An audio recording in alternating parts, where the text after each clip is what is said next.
Children are already heading out. They'll be dismissed for Children's Church.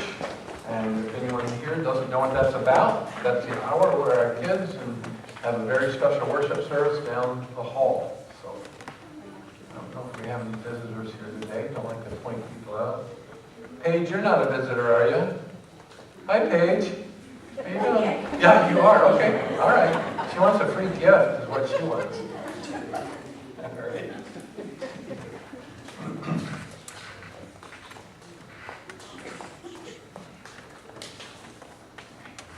Thank you. We're spending time with Miss Judy. Today is Missions Day, so we're going to have a great time. Well, let's continue to worship the Lord as we open the Word. This morning, would you turn to Matthew chapter 5? I'm going to read just the first phrase there. But as we do, let's be reminded that we're continuing in this Anything But Ordinary series. And I'm working through the Beatitudes, of course, as they are called. I don't know that Jesus called them the Beatitudes, but that's what we've titled them in our paragraph, at least in my Bible. And I read that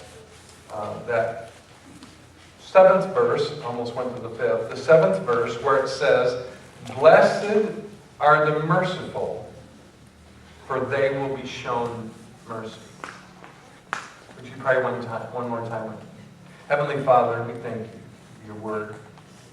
As we travel through this verse and then other passages, I ask you to fill us with your Holy Spirit's work.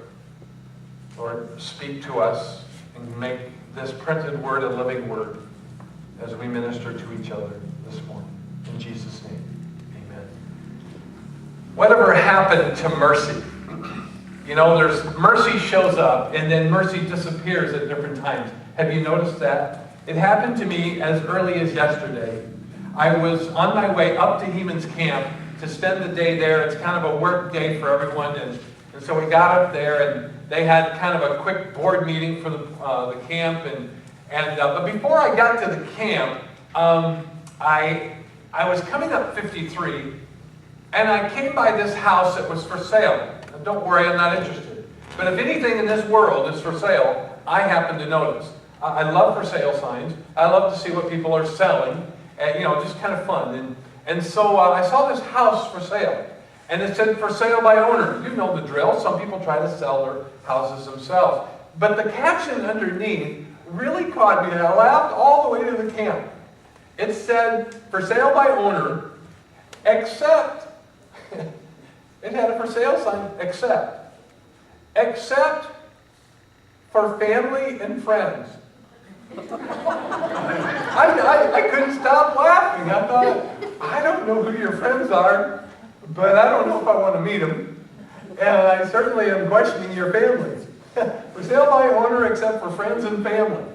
I thought, good luck selling that house. I don't know. Can you imagine the story behind that? I'd love to be sitting at the dinner table just to hear them say why they won't sell the family. Maybe a little less mercy in that home these days, at least in some way. Maybe there's a better story than we think. But it sure might be funny. I was pulling through Wendy's one day, and I had cash in my wallet, or so I thought. I had just spent $15 somewhere else, and I didn't remember that. So I went to pull out my wallet after I ordered and pulled up to the window. This happened a few years ago, and I owed them $3.77. So it must have been a pretty cheap lunch. Well, I opened my wallet, and there was $3, and that was all. I had given my other money away. So I come up to the window, and I now have to humble myself, right? And I said, "Ma'am, I think I need to change my order because I have $3. I don't have enough to pay, and I'm sorry. I don't have the money in my wallet. I thought I did." She gave me that look. Like you knew what you were doing. And I said, "Ma'am, I'm willing to change my order." She goes, "Here." And she shoved the sack out at me and said, "I'll cover your 77 cents today." I drove away with a little less mercy in my life that day, right? I was driving through town another time where I had my mom with me. We were just having the greatest afternoon. It was a summer afternoon. She had spent a few days with us as a family. We were crossing the state, and I was to meet my sister coming from West Michigan and meet kind of halfway. I was coming out of a small town. We got off the interstate because it was just a nice day for driving. I felt like I was driving Miss Daisy, you know. And so we were just chatting along, and Mom was sitting in the front seat, not the back. And we were talking along, and the sun was bright, and the lake on the right, just upcoming as I came down this beautiful hill. We were just coming out of Saline, Michigan on Highway 12. You ever been there? It's called Ticketville. And there's a reason for that. Because I came down there and said, Mom, isn't the sun beautiful? Look at the blue water and look at those red lights. and sure enough, I received a very blessed ticket that day and felt I needed mercy, didn't I? You know, sometimes we need mercy. A teenager breaks curfew, they need mercy. Husband is short with his wife. He struggles with understanding what's going on, and he needs mercy, doesn't he? You're in your parents' car and you wreck the car. You need a lot of mercy, don't you? And some of you might remember the episode. The ship's captain gave his orders to the first mate, and the first mate turned that cargo ship, that oil ship, and rammed it right into a reef in Alaska. 11 million gallons later, two guys needed a lot of mercy, didn't they? Collisions happen in our days, every day, and we need mercy. Some are costly. Sometimes verbal pistols are drawn and fired at random and without regard, and we need mercy. The truth be told, we do not have near enough mercy in the right places and way too much mercy in others. You get that? Sometimes we need to give more mercy. Sometimes we give way too much. Mercy. As one music group is called, Mercy Me. What a word. But it's more than a word. Mercy is an action. Mercy is an action. The word for mercy, elieo, simply means to have compassion, to have pity, to have, obtain, or receive, or shown mercy. It's not too hard to grasp at first, but a little harder to apply. There were 12 brothers in the family. Some older, some younger, of course. And there was kind of a pecking orders. You can imagine 12 brothers in one family. In fact, our neighbor who lost a grandma, the parents of the 8 children, good Catholic family, 8 children. And when I walked into the funeral home, Judy and some of our family and I, we walked in and I saw Carl Jr. And Carl Sr. who were there. And I saw Carl and I walked up to him and said, I'm so sorry for you losing your ma. And it was his brother. It was the wrong Carl. I didn't know him. So I didn't greet him directly. Saw the next brother, and they all had a little bit of hair on the side, but it was all shaven, and they all looked alike. And finally, I got to Carl, and I said, now that's Carl. I had to stare them down just to figure out which one was Carl. And these brothers, 8 of them, trying to get along. At least, I don't know if there's 8 brothers, but there's a lot in their family anyway. But these 12 brothers in a family that I'm speaking of, I'm thinking of the 12 sons of Jacob, aren't I? I'm in Genesis, chapters 43 to 50, and hopefully we'll get through these 7 chapters before noon strikes its toll. It reminds me of these brothers, it reminds me of the Ponderosa. Do you remember Hoss? The Ponderosa, you remember the sitcom, The Ponderosa? I know it's one that some of our younger generations wouldn't quite remember, but I remember. The Ponderosa with the Cartwrights. There's Pa and there's Hoss and there's Little Joe. And what was the middle brother's? There was another brother in the middle. The oldest one was Adam. Adam, thank Adam was you. the oldest. And so these brothers, they had their ways, didn't they? The oldest acted, Hoss, he was in charge because he was big. And then there was little Joe. And I could never get enough of little Joe because little Joe was the one that was still, just always had that appearance that he was still learning, right? He was always had something to learn. And he got picked on just a little bit. And when I think of Joseph, one of the younger brothers, not the youngest, because the youngest was Benjamin, but he was one of the younger brothers, and you know how Joseph maybe was favored by his father. And so the brothers were sent out to care for the sheep, the animals, the work, and Jacob would keep Joseph at home. And so Joseph struggled and was kind of given a label over him that wasn't entirely helpful.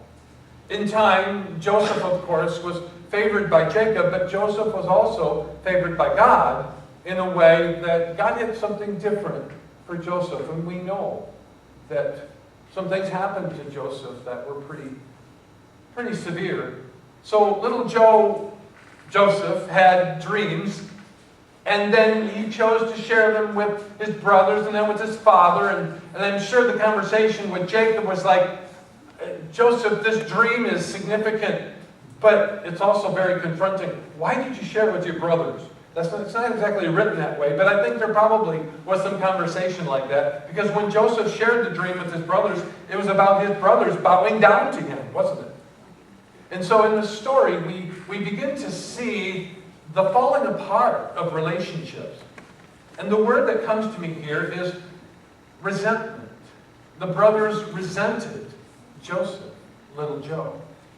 And in the same way of a pecking order in a family, like maybe your family or mine, these brothers began to do things to each other that we would never report to our parents, right? But theirs was severe. I mean, they were ready to kill Joseph. I've never gotten to that point with my brothers. Came close, never got to that point with my brothers. And so they put him right into a well to let him die. Instead, they get him out of the well. Maybe a bit of guilt.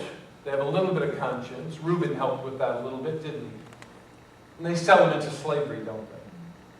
They sell him into a train coming through, just a train of people. Not a literal train, but it was a route.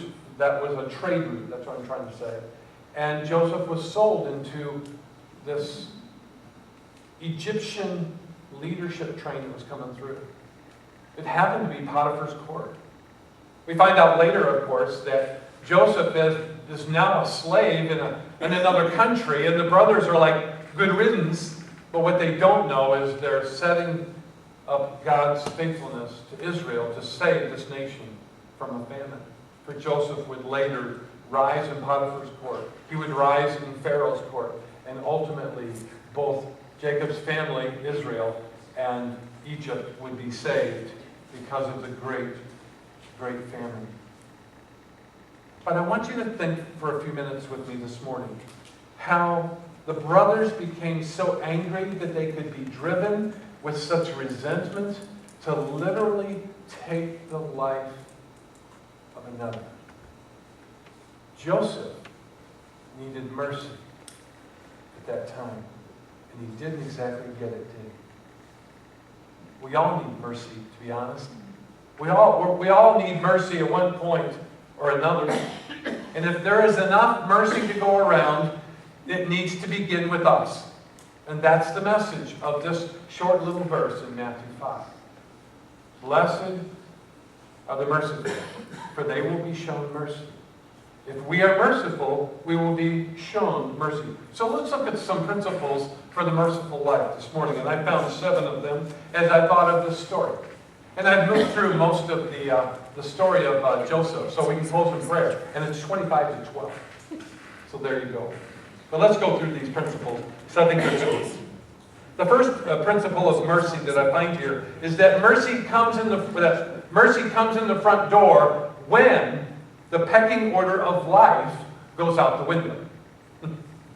I know what it's like to have the pecking order. We all know what it's like to be in family.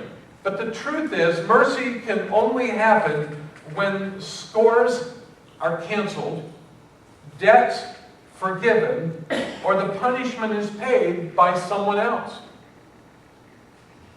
So Joseph's brothers did what they felt they had to do. They threw Joseph into a pit and ended up selling him into slavery. Pecking order was too important for them. You know, I don't think it's just for families. I think sometimes pecking order can be among friends. Pecking order can be among our church, can't it? We have to be careful. Often as newer people come into our congregation, sometimes they come to me and they go, "Pastor, how do I get into the church?" Newer people have said that to me. They're like, "I love this church. You guys are so loving. But would you tell me, how do I really get into the church?" And we need to open our arms and do things differently and let people do things like they would probably do things different than us and maybe even better. You know, when we let the pecking order go, mercy comes in. Number 2, when you're doing the right things and there is mercy in sight, that's when it's the right time to keep doing right things. So you're doing right things, and there is no mercy in sight. That's when you continue to do the right things. And so you're doing the right things, right? But nothing's right. You're doing your part, but it doesn't seem like anybody else is doing theirs. Ever been there? Ever done that? Am I the only one that's merciful here? Have you ever thought that? Right? Nobody else is giving. I'm the only one that's giving. Do we ever think that? The task for us as Christians is to keep keeping on. So it's kind of like the parable of the soils. You know, the different soils that Jesus said will appear for a believer. And some believers, they just don't hang in there and they fall away. I struggle as your pastor and as a Christian when people come to know Christ and they begin to slip away. And it's like someone recently said to me, "I've given God one chance and he blew it, and I'm out." It's kind of what they said to me. And I'm like, there's the absence of mercy. For us to have this perspective to say, God's got one chance, and if he misses it, I'm out of here. We're probably not going to find God very easily that way. Not because God isn't merciful, but because God has his mysterious ways of teaching us and leading us in ways for us that are humble, right? The text says, as Joseph went into Egypt now, that he was, as he arrived in Potiphar's court, he had become a specimen of a man. I would like that to be said of me when I suck in my gut just a little bit. You know, Joseph ate the right things. He was known to really take good care of himself, and he rose above others. He was smart, he was wise, and he was fit. And Potiphar noticed that. And so very quickly, as he was involved in Potiphar's life, Potiphar began to use Joseph in some significant ways. But then enters, in this point, we have to talk about how Potiphar's wife comes into the story. Do you remember about Potiphar's wife? She kind of comes in. Now remember that Joseph is Lord of the house. He has been given charge of everything in Potiphar's house. And that doesn't just mean his house, but his cattle, his well-being. He's in charge of Potiphar. He's not Pharaoh, but he's one of the very right-hand mans of Pharaoh. And so there's Joseph in charge of everything. And Potiphar's wife, there they are in the house. And one day when Joseph is going about his business, Potiphar's wife pulls him aside and wants to seduce him, right? And so she wants what she wants. And Joseph is just, no way. says that he left, and he wouldn't let that happen. And then another time came where she literally begs him, and he says, I cannot dishonor my slave owner. And he said, no. Of course, she grabbed his robe. He ran, left his robe behind, and got out of the house. Smart guy. But he forgot his cloak behind him, didn't he? And it all went awry, and Potiphar's wife cried rape. He was arrested. Potiphar had to believe his wife. We don't always know the story behind the story. Did he really believe his wife? We don't know. But in fact, he had Joseph thrown into jail. Now Joseph is in jail because he did something wrong in their eyes. When you are doing right things and there's no mercy in sight, keep doing the right things. As you read the story of Joseph, do you pick up, especially when he's in jail, do you pick up the theme of resentment?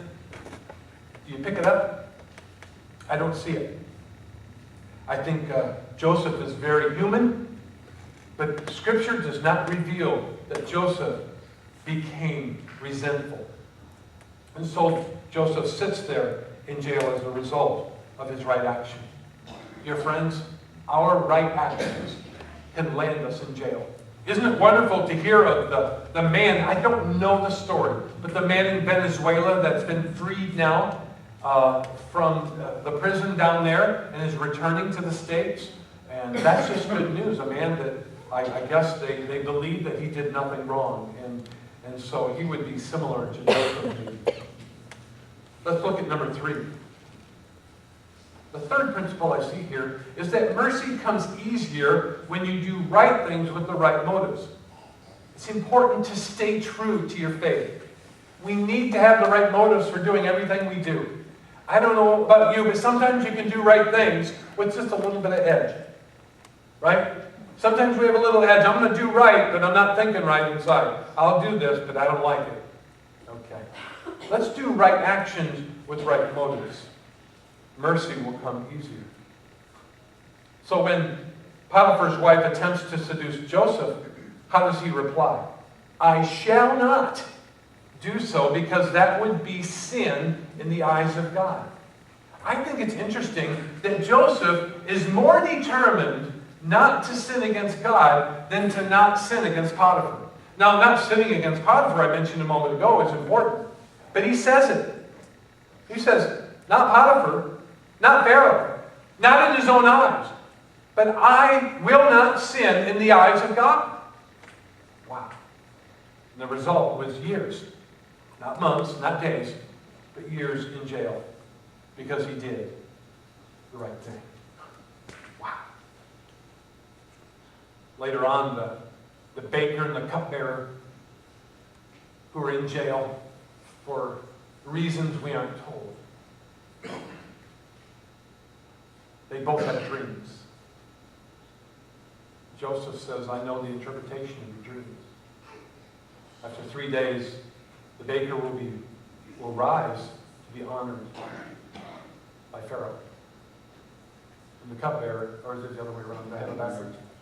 If I have that right, the cupbearer, his life will be taken.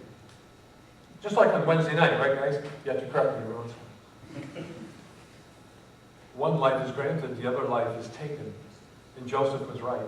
And Joseph said to the servants, he said, when you arrive before the king, make sure you don't forget about me. Tell the king what I did. And they forget, don't they? They don't say a thing. They don't say a thing. And there Joseph stays in prison for a longer period of time. He's doing right things with the right motives, and he's still in jail. Number 4. Being merciful will often bless others before it blesses you. We just saw this with the cupbearer and the baker. Being merciful will often bless others before it blesses you. What if our perspective in life is that I want my life, at the end of my life, for others to always be blessed more than me? Is that one of your core values? That's a pretty good one that we might want to keep in mind. Being merciful will often bless others before it blesses you. Wow. I've seen some people, they even enjoy watching others get blessed more than they enjoy watching themselves get blessed. They get more out of others being blessed. I love that. I love that. And true maturity in a person is when you can simply walk away from something and be a giver of something, walk away from it, and never be known, and never receive any notoriety. Nobody but you and God know. And you walk away and you go, I feel 10 feet tall because others have been blessed, and I didn't need to be. Good principle of mercy. Number 5, trusting God to bring mercy at His timing, not yours. Don't force life. This has taken me so many years, and I'm still learning it. Don't force it. Don't force it. And, just let God work. He's working the soil in the different situations in your lives. I told you, I think a week or two ago, that my daughter and son-in-law made an offer on a house and it was accepted. Well, it wasn't accepted on paper, and then it all went away.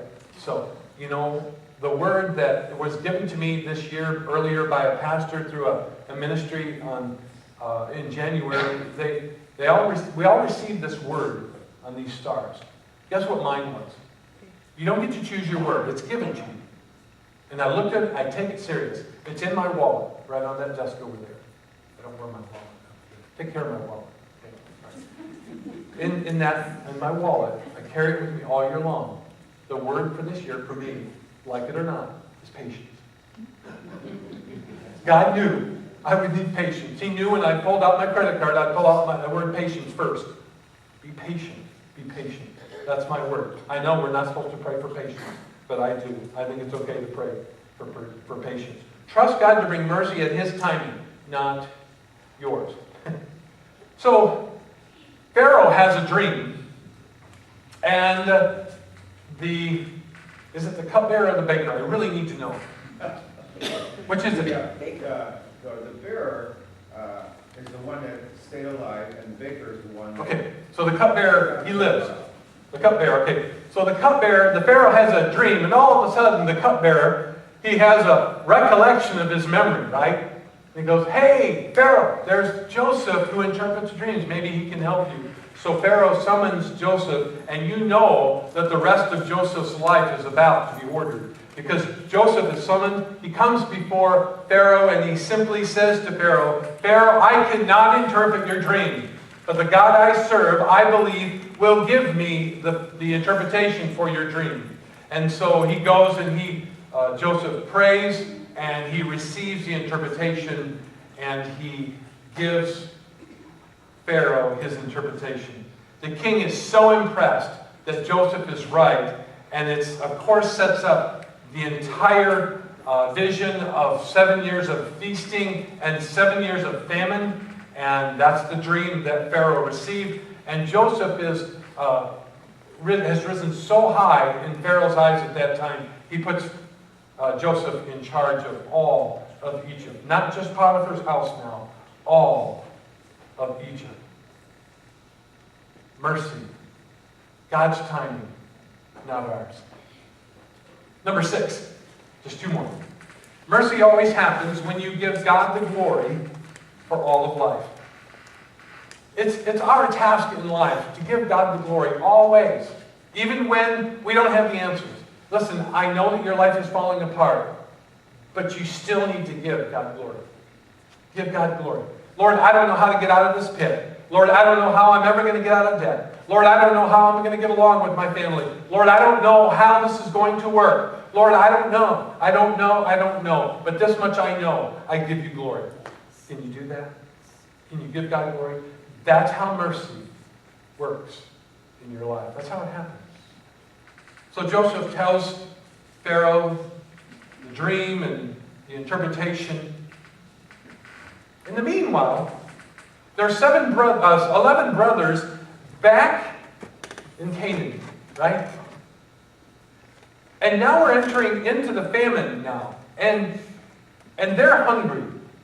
And their wherewithal is beginning to fall apart. And so Jacob sends his sons, some of his sons, over to get grain because he hears of how Egypt has stored away for 7 years, or at least for a time, he thinks, and he sends him over to buy grain from the Egyptians. But he doesn't know that he's sending his sons, these brothers, into the presence of Joseph, who is still living. Jacob believes that Joseph is dead. He's already grieved. Joseph's dead. Little did they know that these brothers would come and have to appear before little Joe. So here's the question I have for us this morning. Will Joseph show mercy on those who all but murdered him? This is a long story.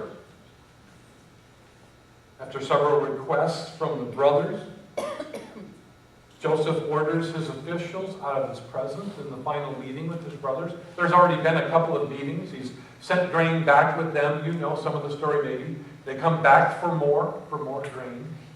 And Joseph, he finally says, everyone leave my presence except for the brothers. And Joseph finally confesses his identity to his brothers. Can you imagine what it was like after this decade of life and more, where Joseph says to his brothers, I am your brother Joseph? What would that be like? I still can't imagine it. It gives me chills. Let's read the text. I now want to read a few verses with you to close. Genesis 45. It says this.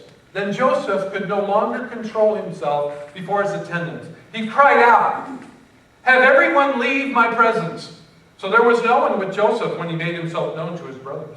He wept so loudly that the Egyptians heard him. Pharaoh's household heard about it. Joseph said to his brothers, I am Joseph. Is my father still living? But his brothers were not able to answer him. Wonder why? Because they were terrified at his presence. We are as good as dead. Can you imagine what they were thinking? We now are standing before someone, if we were terrified of Pharaoh's court, we're now even more terrified of our brother because he's got motive to take us out. Then Joseph said to his brothers, listen to this mercy. Please hear this mercy this morning. Joseph says, 4 words, come close to me. Can you get past those words? Come close to me. When they had done so, he said, I am your brother Joseph, the one you sold into Egypt. And now do not be distressed, and do not be angry with yourselves for selling me here, because it was to save lives that God sent me ahead of you. For 2 years now there has been famine in the land, and for the next 5 years there will not be plowing or reaping. But God sent me. Did you hear that? God sent me. Don't miss that phrase, because in that phrase, Joseph knows that their motives were anything but pure. Joseph knows that they had evil intent, and he had them standing right in front of him and could do anything with them he wanted. But he has the Spirit of the Lord. Being a merciful person means you have the Spirit of the Lord on you, and you have no interest in taking anyone out. We've got to believe that, because it's true, so true here of Joseph.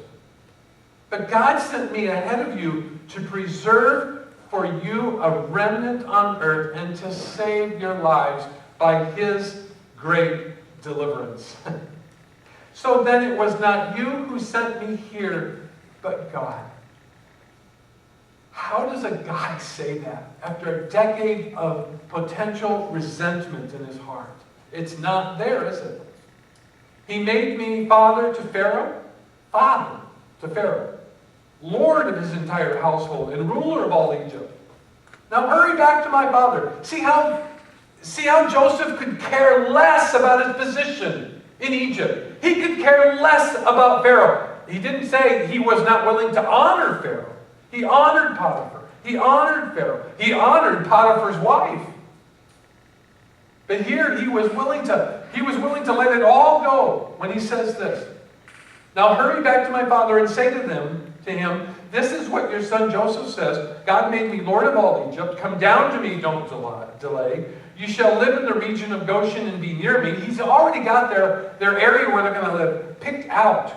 Come down to Goshen and be near me. You, your children, your grandchildren, your flocks, your herds, and all you have, and I will provide for you there, because 5 years of famine are still to come. Otherwise, you and your household and all who belong to you will become destitute. You can see for yourselves, and so can my brother Benjamin, that it is really I who am speaking to you. Tell my father about all the honor accorded to me in Egypt, and about everything you have seen, and bring my father down here quickly. Then there's any missing? How about the epilogue? He throws his arms around his brother Benjamin and weeps. Benjamin embraced him weeping. He kisses all of his brothers. That's a kiss of honor. And wept over them. And afterward his brothers talked with him. What a feast. What a reconciliation of mercy. How can mercy be any more real than that? Wow. Joseph, the merciful one. Last principle of mercy. The one who gives mercy goes right back to the Beatitude. The one who gives mercy gets blessed most. Joseph's bones would never leave Egypt. He would die in Egypt. But Joseph, who never got to live in Canaan, would not stop but praising the Lord.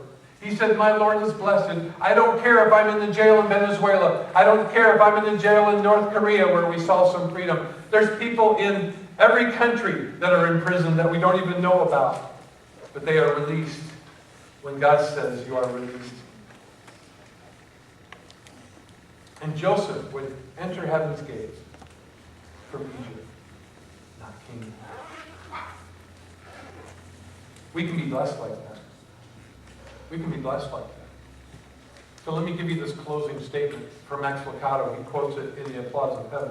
Wonderful book he wrote. He said this phrase, and it's really our call to pray. Resentment is the cocaine of emotions. We live in an opiates community. It's taking the lives of our loved ones. Dear friends, resentment, Max Lucado says, is the cocaine of emotions. Is it resentment that you're holding in your hands today?